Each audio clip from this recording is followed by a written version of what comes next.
Imagine a man whose presence alone could silence an entire theater. A face audiences trusted, feared, and admired for more than 7 decades. Then one quiet morning, the news spreads across the world: Robert Duvall is gone. No scandal. No hospital case. No dramatic farewell. Just a peaceful passing at the age of 95, on a quiet Virginia ranch, holding the hand of the woman he loved. But the real story isn't just about how he died. The real story is how a man who was once invisible became one of the greatest actors in cinematic history, and why his final years shocked many who believed Hollywood legends never truly slow down. Robert Duvall was born on January 5, 1931, in San Diego, California, into a world of discipline and expectation. His father, Rear Admiral William Howard Duvall, lived by military order and structure. Emotion was controlled, dreams were practical, and careers followed tradition. Acting was not part of that plan. Yet through his mother, Mildred Virginia Hart, an amateur actress, something different quietly took root inside him: a fascination with human behavior, emotion, and storytelling. After attending Principia College and serving in the U.S. Army during the Korean War, Duvall made a decision that stunned his family. In 1955, he moved to New York City to become an actor. The reality was brutal. He was not handsome in the traditional Hollywood sense. He was not instantly castable. He struggled. He worked as a post office clerk, a truck driver, a salesman. At night, he studied at the neighborhood playhouse school of the theater under legendary teacher Sanford Meisner, who taught him a lesson that would define his entire career: don't act, live truthfully. During those early years, he shared a cramped apartment with 2 other struggling actors, Gene Hackman and Dustin Hoffman. Casting directors rejected them repeatedly. One famously said none of them would ever become stars. History would later prove how wrong that judgment was. Duvall's first major film moment came in 1962 with To Kill a Mockingbird. His role as Boo Radley had almost no dialogue, yet it left a lasting impression. He didn't perform the character, he disappeared into him. That became his signature. Through the late 1960s and early 1970s, he built his career piece by piece with roles in films like True Grit, MASH, and THX 1138. None made him a star overnight, but each strengthened his reputation as an actor who valued truth over glamour. Then came the turning point. Director Francis Ford Coppola cast him as Tom Hagen in The Godfather. The film changed cinema forever. Duvall's performance was quiet, controlled, and powerful. He earned his first Academy Award nomination, proving that authority on screen did not require shouting. Sometimes it only required stillness. He returned for The Godfather Part 2, further cementing the character's legacy. Then in 1979, he delivered one of cinema's most unforgettable performances in Apocalypse Now as Lieutenant Colonel Kilgore. With limited screen time, he created one of the most quoted characters in film history. That same year, the great Santini showcased a different side of his talent, portraying a strict military father with such realism that many believed he drew from his own upbringing. Another Oscar nomination followed. In 1983, everything came together with Tender Mercies. Playing a broken country singer seeking redemption, Duvall delivered a deeply human performance, and finally won the Academy Award for Best Actor. For many, it was long overdue recognition. Unlike many stars, success did not change his lifestyle. He avoided excessive publicity and continued choosing roles based on character rather than fame. In 1997, he directed and starred in The Apostle, a deeply personal project that earned him yet another Oscar nomination.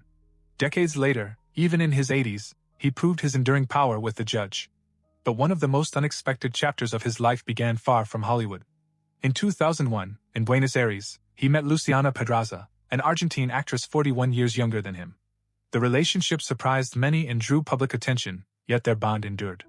They married in 2004 and settled on a ranch in Virginia, living quietly away from constant media attention. Horses, long conversations, and a slower pace replaced premieres and red carpets. In 2025, the death of Gene Hackman deeply affected Duvall. It marked the loss of a friend who had shared his earliest struggles.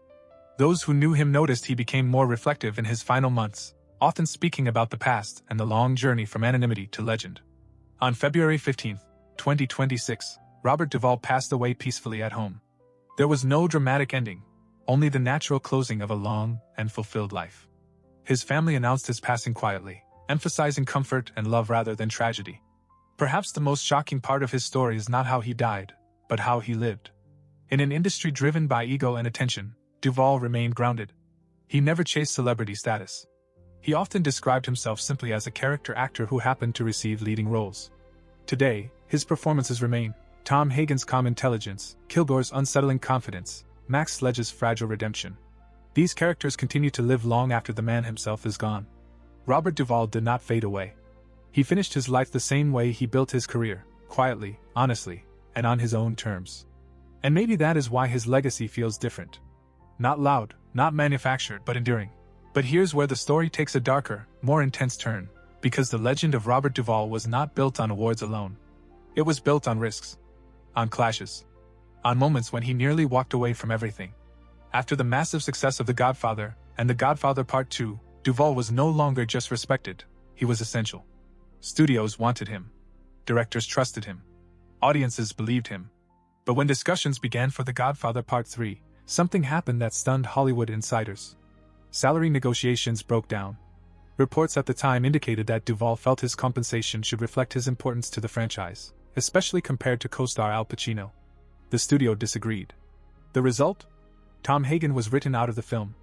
For fans, it was shocking. For Duvall, it was personal.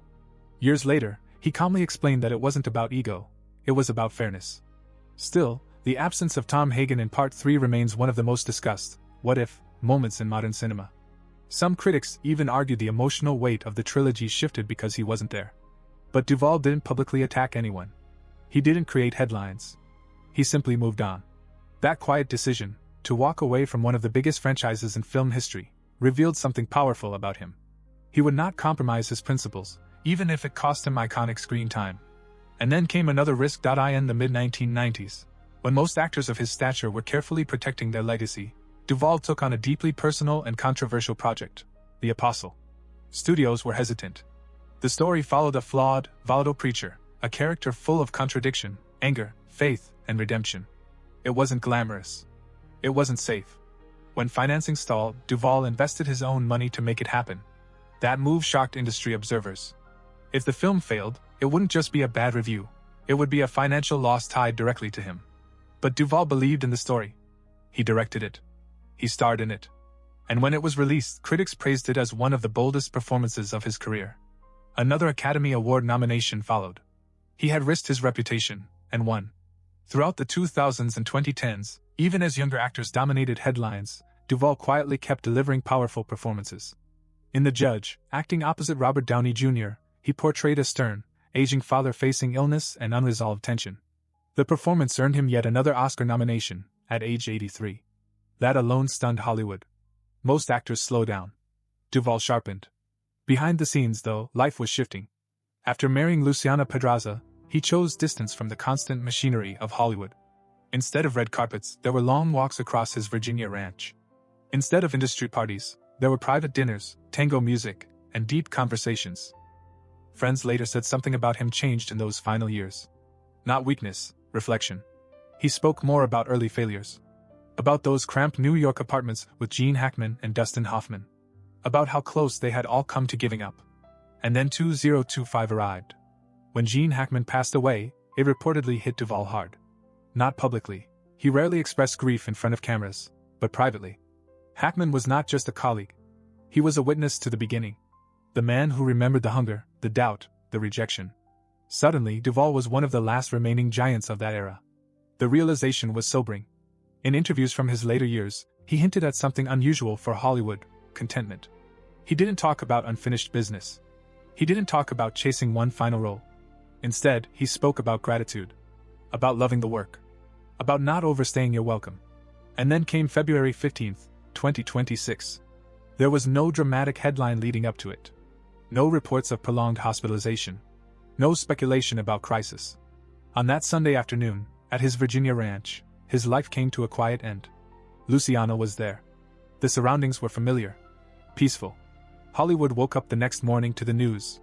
Tributes poured in from actors, directors, and critics. Many called him the actor's actor. Some described him as the last link to a generation that prioritized craft over celebrity. Others pointed out something even more striking: there were no scandals attached to his name. No explosive memoir. No bitter interviews. No public feuds dominating his legacy. In an industry fueled by noise, Robert Duvall exited in silence. And perhaps that is the most thrilling twist of all. He proved that power doesn't always need to shout. That legacy doesn't require controversy. That a career built on truth can outlast hype. When audiences revisit Apocalypse Now or Tender Mercies, they aren't just watching performances. They are watching discipline, risk, and conviction unfold on screen. Robert Duvall didn't fade. He chose his roles carefully. He walked away when necessary. He risked his own money for stories he believed in. He loved quietly. And in the end, he left quietly. But the silence he left behind? That silence is louder than ever.